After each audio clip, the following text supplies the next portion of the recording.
When the blitz is on, you need to protect your most valuable asset. That's why the NFL looks to Cisco Security, powered by AI, to protect their data from cyber attacks. When the game is on the line, the NFL relies on Cisco. Hello, good morning, or good afternoon, friends. Look, excited to get back on the practice field and go out there and compete and get ready to play against a good football team. Don't want to sleep on these guys. I know they have some struggles and things like that, but this is still a very good football team with weapons across the board, offensively, defensively, and also special teams. So, like I said, excited. I think the guys, they came in today. We changed the page. We're moving forward. We understand what we have to do to win this game, and just like every week, we have those targets out there. We just have to go out there and execute and hit those targets, and that's what we fully anticipate. I know a lot of you guys are wondering about Dave Andrews, so it's already out there at this point.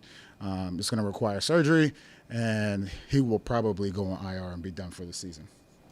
Fire away. How big a blow is that to you guys? It's tough. One thing about Dave, the first word I would say is just toughness. He's a guy who he's been a captain here. He has great leadership ability. He's tough. He's able to communicate across the front, and it's definitely a huge loss. With that being said, we got to, next man up. And I know that sounds very cliche, but that's the mentality. Fully expect him to still be around the building, and, maybe he'll be a future coach at some point in time, but we'll see.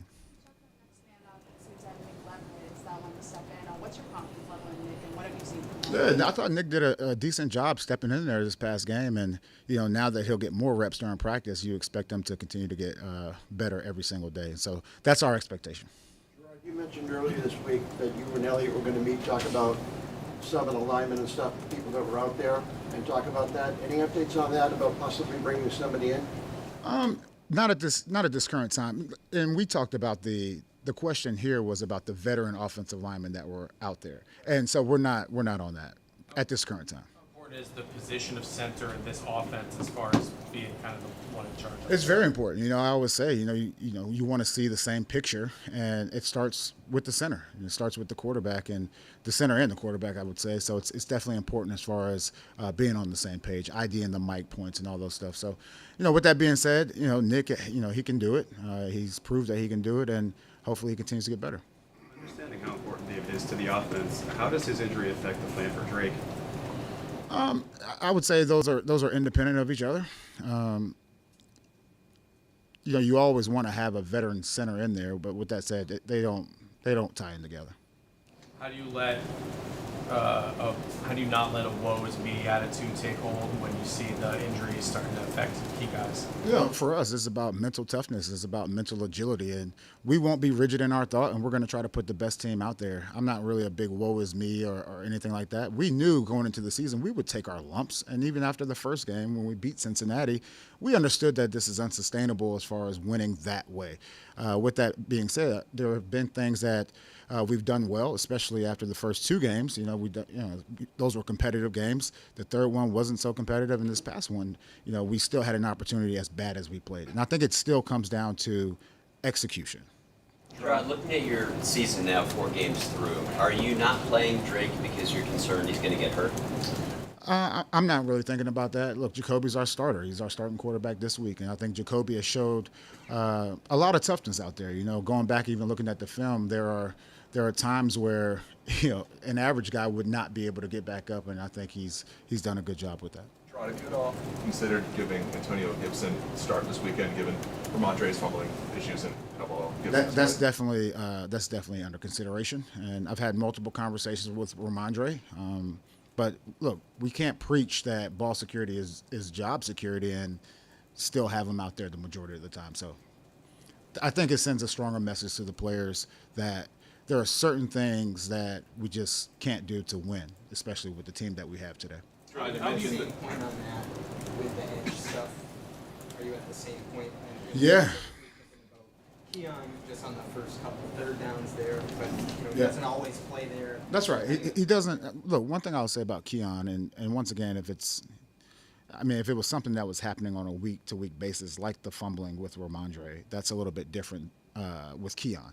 And I would say, as far as the edge is concerned, it's not just one person. It's been different people every single week.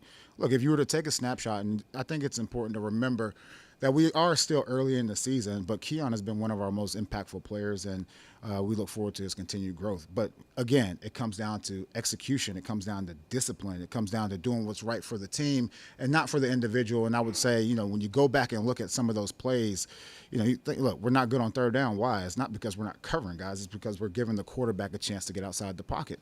And I think we just need to play better as a team and not as individuals for us to have a good chance at winning games. Does that surprise you, Jerod, the lack of execution maybe on the defensive side of the ball, where you're coming from with what you've seen so far, especially in the last couple of games as a team?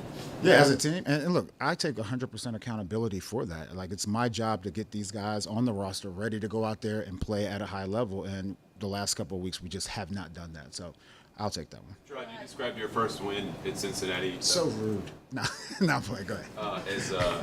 As unsustainable. I don't think we've heard you describe it that way before. Can you explain? Well, that's why? why I'm just giving you a snapshot on what we told the team. I mean, in this league, you have to score points to go out there and win. You have to win the time of possession. You have to, those are things that you have to do. And there aren't too many games you're going to win if you score under, let's just say, 21 points.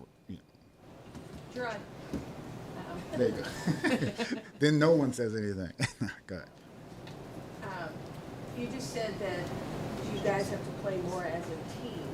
One of your players this week, Devon Godchild, said that he thought players were being selfish on defense, how they were approaching the game plan. Do you concur with that, and how do you feel about a player voicing that? No, I'm okay with the player voicing that because that's what I said in the squad meeting. And so everything I say to the players, I'm not saying it as a secret. We just have to play better together. And especially defensively, I would say across the board, it takes 11 people to make a big play. I know one person gets all the praise and things like that, but it takes everyone being on the same page. And, I agree with DG in regards to, some of those plays are selfish plays. That's exactly what it is. On offense, any updates on Calvin? Not at this current time. There's a report out there that Devontae Adams would prefer to be traded. Do you anticipate pursuing him in a trade? Yeah, look, the scouting department is on top of all of that stuff. I have not had conversations with Elliott in those regards. George, that Kendrick Bourne will practice today.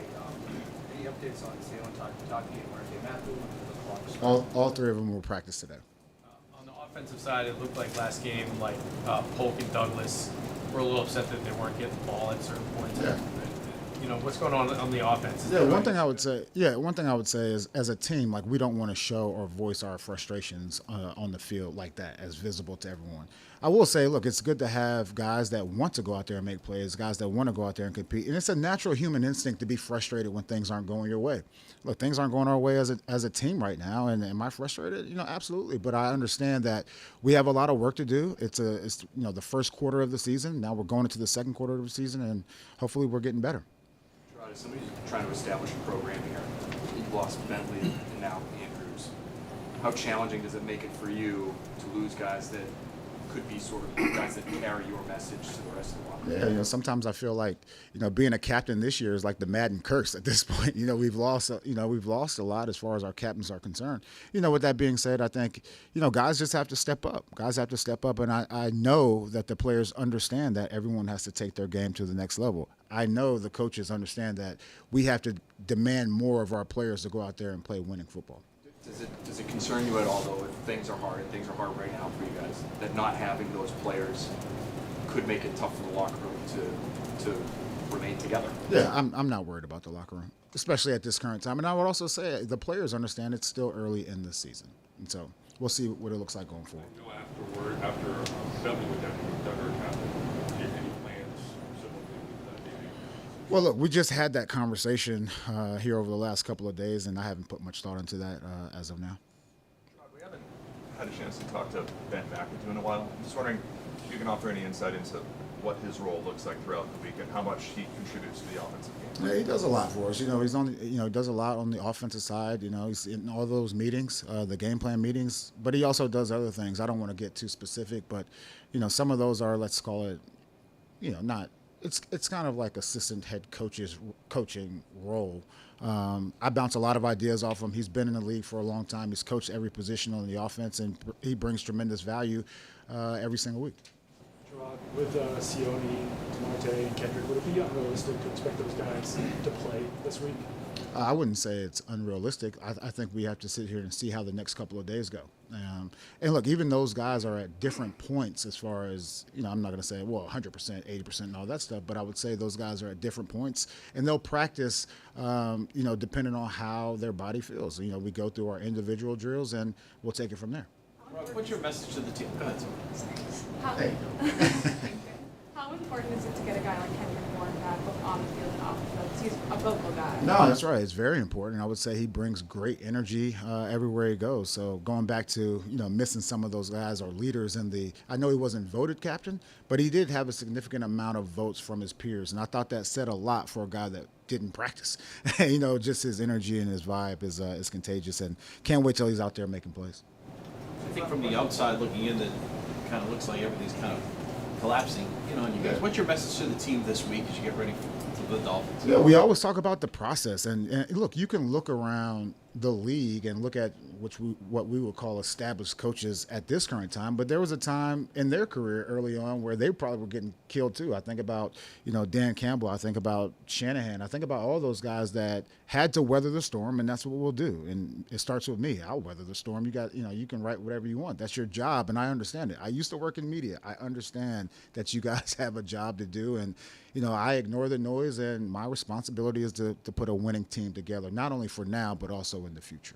You mentioned after the game the other day, when you were asked about the pressure that Jacoby faced, schematically you said we have to do a better job of getting the ball out of our hands. Yeah. You mentioned that the offensive line is to protect better too.